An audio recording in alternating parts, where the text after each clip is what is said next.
Hi everyone, this is Aaron for Zollotech, and we're going to be going over the new features of the iPad 2. The iPad 1 was great, but they've added quite a few improvements to the iPad 2, so I thought I'd share that and go over that with you. So the first thing is obvious. We have a blue cover on the front. This is a polyurethane cover that's available from Apple for $39 and magnetically adheres to the front of the iPad 2. It's available in quite a few different colors and leather. If you want to spend a little more money, you can do that. A bit pricey for what it is, but it does a nice job in keeping the screen scratch-free when not in use, and also folds up to provide a stand for your iPad. You can stand it that way or vertically, and it works out pretty nicely. It actually feels more secure than the old Apple case that allowed it to stand those ways. Just feels like it's more substantial, believe it or not, in this triangular setup. So let's go ahead and close that, and as you can see, it adheres magnetically. The bottom is microfiber that keeps the screen clean. The other thing we're going to talk about is obviously the exterior dimensions. The exterior dimensions on the iPad haven't changed as far as the width and length, but have changed as far as the depth. The depth is now 0.34 inches as opposed to 0.52 inches before. And while it's not huge as far as the numbers are concerned, it's 30% thinner, and you can definitely feel that when you're holding on to it in your hands. It feels lighter, thinner. It still feels very rigid, but it is definitely thinner.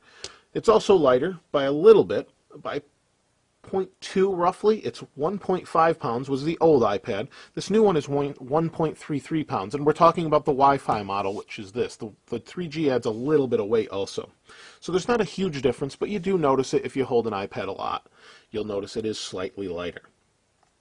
On the outside, we have the obvious camera. If you haven't seen this, this is one of the huge additions that a lot of people have been asking for. It's a 720p video camera, although Apple has not specified what the actual megapixel or display resolution is as far as what it can capture.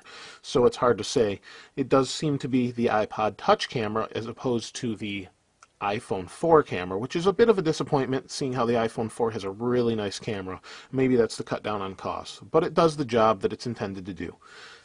The other thing we have on the back is our speaker. They've relocated it to here as opposed to, well, it's sort of the same place, but it was along this rim right here on the old iPad, and it doesn't make too much of a difference as far as audio goes, but it is in a different location slightly.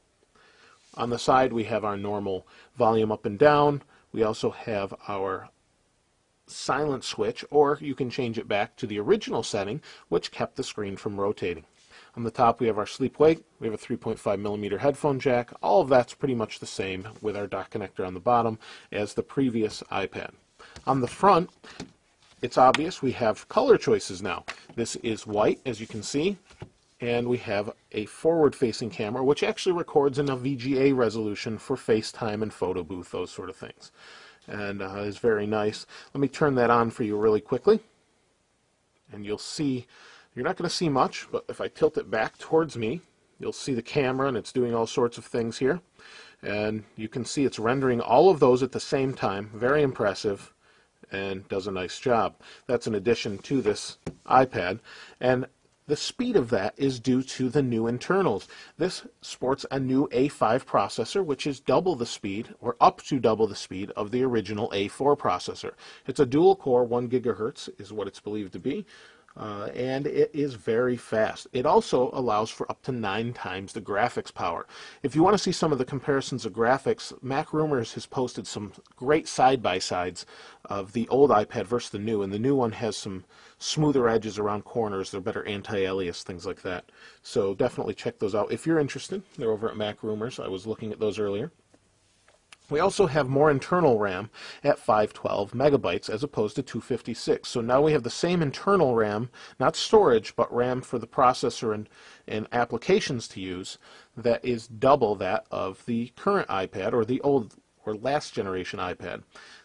It's also the same as the iPhone 4, so it should be the same or faster in many applications as the iPhone 4 as opposed to what the iPad could do. It did tend to slow down a little.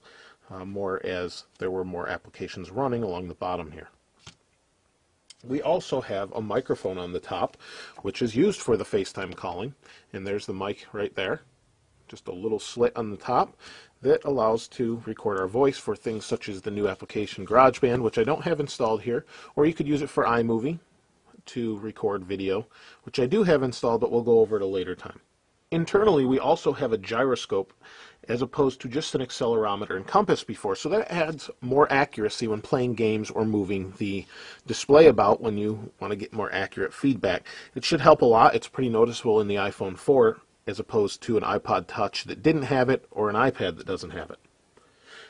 We also have the same 10-hour battery life. It's a pretty long battery life and has proved in many tests to be a true 10 hours, so you could take this on a plane across the country. That hasn't changed from the old one, but that's pretty impressive considering this has double the speed.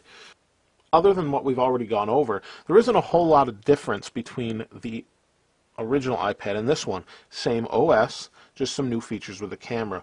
However, the one external feature or accessory you can buy for it allows for video mirroring via HDMI. So you can buy a cable that will plug into the dock connector and allow you to output exactly what you see on the screen here to a projector or whatever you can connect via HDMI, and you'll be able to see what's going on. And that's great for people like me for reviews, but it's also great if you're in a classroom or need to do a project. Before, you could only do or output Keynote, and that was pretty limiting unless you really wanted to do a PowerPoint Keynote style presentation. If there's anything specifically that you want to see that I haven't covered, please feel free to ask. I will be doing a lot more of these videos in the coming days, but I may miss something that you specifically haven't seen on another video, and I'd be happy to show that to you here. If you haven't subscribed, please go ahead and do that now. And for all of you that have subscribed, thank you very much. I appreciate it. This is Aaron. I'll see you next time.